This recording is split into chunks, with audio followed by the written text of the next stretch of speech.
ಕಡೆಯದಾಗಿ ನನ್ನ ಸಹೋದರರೇ, ಜೇಷಾಮ್ ಜಬದೊರೆ, ಎಲ್ಲವುಗಳ ಅಂತ್ಯವು ಹತ್ತಿರವಾಗಿವೆ. 1 ಪೇತ್ರ 4:7. ಯೇಸುಕ್ರಿಸ್ತನ ದ್ವಿತೀಯ ಆಗಮನವನ್ನು ಕುರಿತು ವಾಗ್ದಾನಗಳೆಲ್ಲವೂ ನೆರವೇರಿದೆ. ಯೆಹೂದ್ಯರು ಮತ್ತು ಇಸ್ರಾಯೇಲರು ತಮ್ಮ ತಮ್ಮ ಗೂಡುಗಳಿಗೆ ಬಂದು ಸೇರುತ್ತಿದ್ದಾರೆ.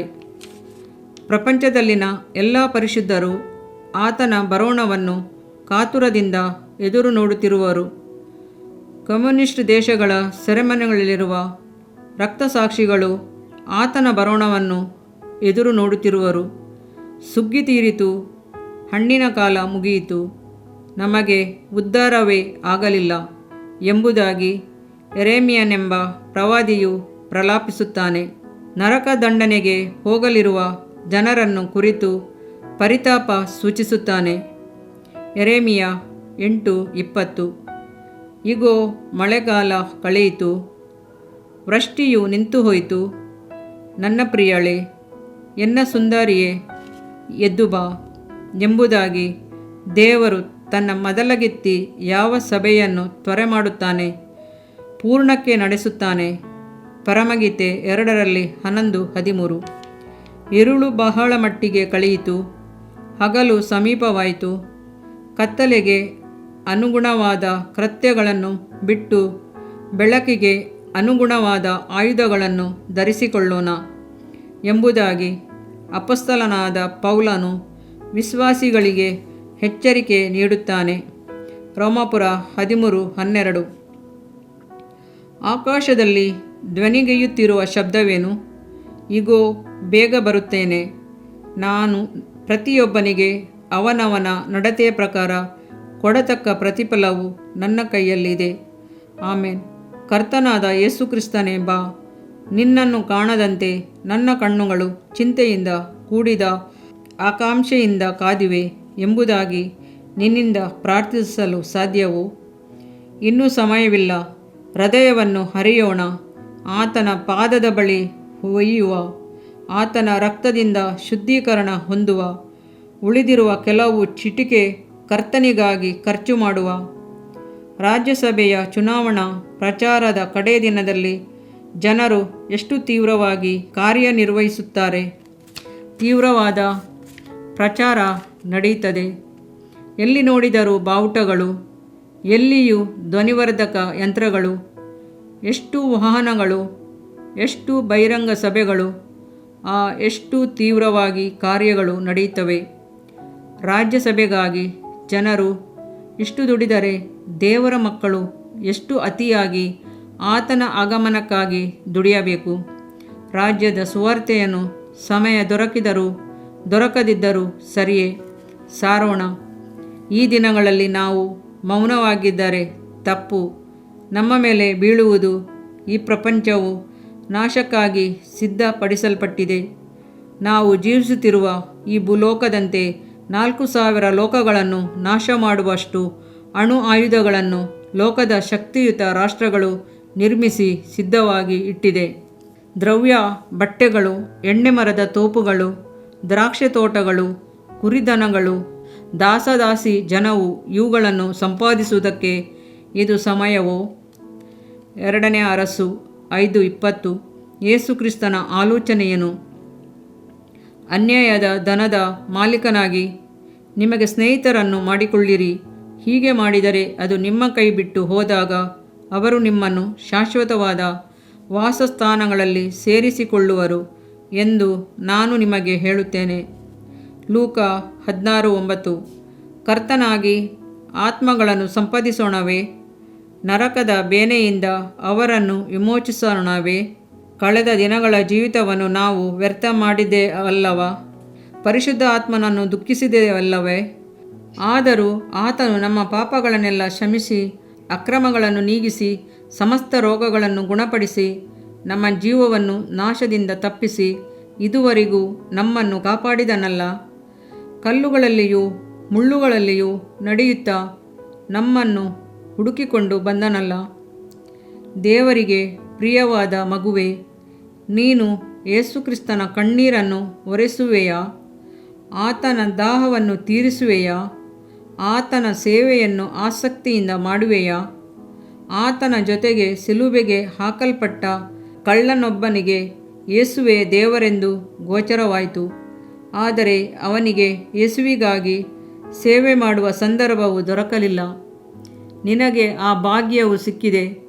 ಕೃಪೆಯಿಂದ ನಿನಗೆ ದೊರಕಿರುವ ಈ ದಿನಗಳನ್ನು ಪರಿಪೂರ್ಣವಾಗಿ ಉಪಯೋಗಿಸಿಕೋ. ಇನ್ನೂ ಸಮಯವಿಲ್ಲ, ಹೊರಡು, ನಿನ್ನನ್ನು ಸರಿಪಡಿಸಿಕೋ. ಅನೇಕ ಜಾತಿಯ ಜನರನ್ನು ಸಿಲುಬೆಯ ಬಳಿಗೆ ನಡೆಸಿಬಿಡು. ಜೀವಮಾಲೆಯನ್ನು ಹೊಂದುವಿ, ನಿನ್ನನ್ನು ಸರಿಪಡಿಸಿಕೋ. ಅನೇಕ ಜಾತಿಯ ಜನರನ್ನು ಸಿಲುಬೆಯ ಬಳಿಗೆ ಕೂಡಿಸಿ ಬಿಡು. ಜೀವ ಕಿರೀಟವನ್ನು ಹೊಂದಿಕೋ.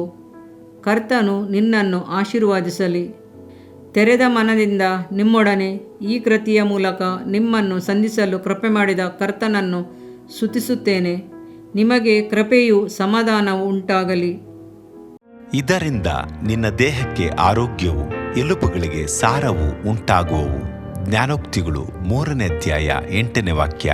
ಪ್ರಿಯ ವೀಕ್ಷಕರೇ ಮತ್ತು ಕರ್ತನಲ್ಲಿ ಸಹೋದರ ಸಹೋದರಿಯರೇ, ನೀವು ನಮ್ಮ ಈ ಕಾರ್ಯಕ್ರಮವನ್ನ ವೀಕ್ಷಿಸಿದ್ದಕ್ಕಾಗಿ ದೇವರ ನಾಮದಲ್ಲಿ ನಿಮಗೆ ವಂದನೆಗಳು. ದೇವರ ವಾಕ್ಯವು ನಮ್ಮ ಎಲುಬಿಗೆ ಬಲವೂ ಸಾರವೂ ಆಗಿದೆ ಎಂದು ಸತ್ಯವೇದವು ಹೇಳುವಂತೆ ಈ ಕಾರ್ಯಕ್ರಮವು ನಿಮಗೆ ಆಶೀರ್ವಾದಕರವಾಗಿದೆ ಎಂದು ನಂಬುತ್ತೇವೆ. ಪ್ರಿಯ ವೀಕ್ಷಕರೇ, ನಮ್ಮ ಈ ಸೇವೆಗಾಗಿ ಪ್ರಾರ್ಥಿಸಿರಿ ಮತ್ತು ಎಲ್ಲಾ ಕಾರ್ಯಕ್ರಮಗಳನ್ನ ಇತರರೊಂದಿಗೆ ಶೇರ್ ಮಾಡಿರಿ. ಅದೇ ರೀತಿಯಾಗಿ ನಮ್ಮ ಈ ಯೂಟ್ಯೂಬ್ ಚಾನೆಲ್ ಅನ್ನು ಸಬ್ಸ್ಕ್ರೈಬ್ ಮಾಡಿರಿ ಹಾಗೂ ಲೈಕ್ ಮಾಡಿ. ನಿಮ್ಮ ಅನಿಸಿಕೆಗಳನ್ನು ಕಮೆಂಟ್ ಬಾಕ್ಸ್ನಲ್ಲಿ ನಮಗೆ ತಿಳಿಯಪಡಿಸಿ. ನಮ್ಮ ಸಂಖ್ಯೆ 7022104605. ಈ ಸಂಖ್ಯೆಗೆ ಕರೆ ಮಾಡಿರಿ. ಒಬ್ಬ ಪಾಪಿಯ ಪ್ರಾರ್ಥನೆ, ಯೇಸುವನ್ನು ರಕ್ಷಕನಾಗಿ ಅಂಗೀಕರಿಸಲು ಮಾಡಬೇಕಾದ ಪ್ರಾರ್ಥನೆ. ಪ್ರಿಯ ಪರಲೋಕದ ತಂದೆಯೇ, ಯೇಸುವಿನ ಹೆಸರಿನಲ್ಲಿ ನಾನು ನಿನ್ನ ಬಳಿಗೆ ಬಂದಿದ್ದೇನೆ. ನನ್ನ ಬಳಿಗೆ ಬರುವವರನ್ನು ನಾನು ತಳ್ಳಿಬಿಡುವುದೇ ಇಲ್ಲ. ಯೋಹಾನ 6:37 ಎಂದು ನಿನ್ನ ವಾಕ್ಯ ಹೇಳುತ್ತದಲ್ಲ. ಆದ್ದರಿಂದ ನೀನು ನನ್ನನ್ನು ತಳ್ಳಿಬಿಡದೆ ನನ್ನನ್ನು ಸೇರಿಸಿಕೊಳ್ಳುವಿ ಎಂದು ನನಗೆ ಗೊತ್ತಿದೆ. ಆದ್ದರಿಂದ ನಾನು ನಿನಗೆ ಸ್ತೋತ್ರ ಮಾಡುತ್ತೇನೆ. ನೀನು ನಿನ್ನ ವಾಕ್ಯದಲ್ಲಿ ನೀನು ಯೇಸುವನ್ನೇ ಕರ್ತನೆಂದು ಬಾಯಿಂದ ಅರಿಕೆ ಮಾಡಿಕೊಂಡು ದೇವರು ಆತನನ್ನು ಸತ್ತವರೊಳಗಿಂದ ಎಬ್ಬಿಸಿದನೆಂದು ಹೃದಯದಿಂದ ನಂಬಿದರೆ ನಿನಗೆ ರಕ್ಷಣೆಯಾಗುವುದು ಎಂತಲೂ ಕರ್ತನ ನಾಮವನ್ನ ಹೇಳಿಕೊಳ್ಳುವವರೆಲ್ಲರಿಗೆ ರಕ್ಷಣೆಯಾಗುವುದೆಂತಲೂ ಬರೆದಿದೆ. ರೋಮ 10:9 13ನೇ ವಾಕ್ಯ. ಯೇಸು ಕ್ರಿಸ್ತನು ದೇವಕುಮಾರನೆಂದು ನನ್ನ ಹೃದಯದಲ್ಲಿ ನಂಬುತ್ತೇನೆ. ನನ್ನನ್ನು ನೀತಿವಂತನನ್ನಾಗಿ ಮಾಡುವುದಕ್ಕಾಗಿ ಆತನು ಸತ್ತವರೊಳಗಿಂದ ಎಬ್ಬಿಸಲ್ಪಟ್ಟನು ಎಂದು ನಂಬುತ್ತೇನೆ. ನಾನು ಆತನ ನಾಮವನ್ನ ಹೇಳಿಕೊಳ್ಳುತ್ತೇನೆ. ಯೇಸುವೇ, ನೀನೇ ಕರ್ತನು. ತಂದೆಯೇ, ನೀನು ನನ್ನನ್ನು ರಕ್ಷಿಸಿದಿ ಎಂದು ನಾನು ನಂಬುತ್ತೇನೆ. ನಿನ್ನ ವಾಕ್ಯವು ಹೇಳುತ್ತದೆ, ಮನುಷ್ಯನು ಹೃದಯದಿಂದ ನಂಬುವುದರ ಮೂಲಕ ನೀತಿಯು ದೊರಕುತ್ತದೆ, ಬಾಯಿಂದ ಅರಿಕೆ ಮಾಡುವುದರ ಮೂಲಕ ರಕ್ಷಣೆಯಾಗುತ್ತದೆ. ರೋಮ 10:10. ನಾನೀಗ ನನ್ನ ಹೃದಯದಲ್ಲಿ ನಂಬುತ್ತೇನೆ ಹಾಗೂ ಯೇಸುವೇ ನನ್ನ ಕರ್ತನೆಂದು ಅರಿಕೆ ಮಾಡುತ್ತೇನೆ. ಆದುದರಿಂದ ನಾನೀಗ ರಕ್ಷಣೆ ಹೊಂದಿದ್ದೇನೆ. ಅಪ್ಪಾ ತಂದೆಯೇ, ನಿನಗೆ ಸ್ತೋತ್ರ. ಲೂಕನು ಬರೆದ ಸುವಾರ್ತೆ 11ನೇ ಅಧ್ಯಾಯದಲ್ಲಿ ಬರೆದಿರುವಂತೆ, ನಿಮ್ಮಲ್ಲಿ ತಂದೆಯಾದವನು ಮೀನನ್ನು ಕೇಳುವ ಮಗನಿಗೆ ಮೀನು ಕೊಡದೆ ಹಾವನ್ನು ಕೊಡುವನೆ? ಅಥವಾ ತತ್ತಿಯನ್ನು ಕೇಳಿದರೆ ಚೇಳನ್ನು ಕೊಡುವನೆ?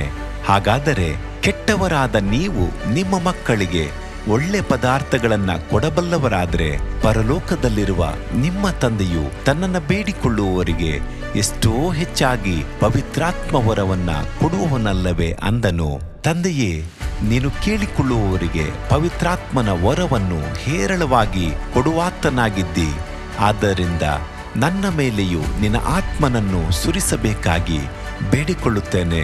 ಕೀರ್ತನೆ 81:10 ಬರೆದಿದೆ, ಅಗಲವಾಗಿ ಬಾಯಿದೆರೆಯಿರಿ, ಅದನ್ನು ತುಂಬಿಸುವೆನು.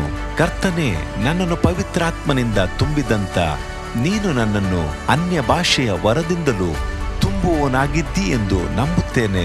ಅದರಂತೆ ನಾನು ನನ್ನ ಬಾಯಿಯನ್ನು ತೆರೆದು ನಿನ್ನ ಸ್ತೋತ್ರ ಮಾಡುವಾಗ ಅನ್ಯ ಭಾಷೆಯ ಅಭಿಷೇಕದಿಂದ ನನ್ನನ್ನು ತುಂಬುವವನಾಗಿದ್ದಿ ಎಂದು ನಂಬುತ್ತೇನೆ. ಈಗ ನೀವು ನಿಮ್ಮ ಬಾಯಿಯನ್ನು ತೆರೆದು ಮಾತನಾಡುವಾಗ ಪವಿತ್ರಾತ್ಮನು ನಿಮ್ಮ ಬಾಯಿಯನ್ನು ತನ್ನ ಭಾಷೆಯಿಂದ ತುಂಬುವವನಾಗಿದ್ದಾನೆ. ಇದು ದೇವರ ಭಾಷೆಯಾಗಿದೆ. ಈ ಅಭಿಷೇಕವನ್ನ ಹೊಂದಿಕೊಳ್ಳಲು ನೀವು ನಿಮ್ಮ ಸ್ವರವನ್ನ ಉಪಯೋಗಿಸಬೇಕು. ಅದರಿಂದ ನೀವು ನಿಮ್ಮ ಬಾಯನ್ನು ತೆರೆದು ದೇವರಿಗೆ ಸ್ತೋತ್ರ ಮಾಡುವಾಗ ದೇವರು ನಿಮ್ಮನ್ನು ಅನ್ಯ ಭಾಷೆಯ ವರದಿಂದ ತುಂಬುವವನಾಗಿದ್ದಾನೆ. ಪ್ರಿಯರೇ, ಈಗ ನೀವು ಪವಿತ್ರಾತ್ಮನಿಂದ ತುಂಬಲ್ಪಟ್ಟ ಆತನ ಪ್ರಿಯ ಮಕ್ಕಳಾಗಿದ್ದೀರಿ. ದೇವರ ನಾಮಕ್ಕೆ ಸ್ತೋತ್ರವಾಗಲಿ.